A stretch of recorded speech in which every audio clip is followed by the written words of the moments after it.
seus olhos neste lugar e eleva os pensamentos nas alturas, e pela fé toque em Jesus. Mas para isso é preciso o romper da multidão. A tua cura acontecerá. Quanto tempo esperou? Não pare agora. Apenas um toque irá mudar o destino de sua vida, a tua história.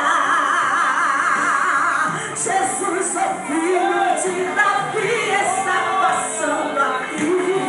Até a orla do vestido dele vai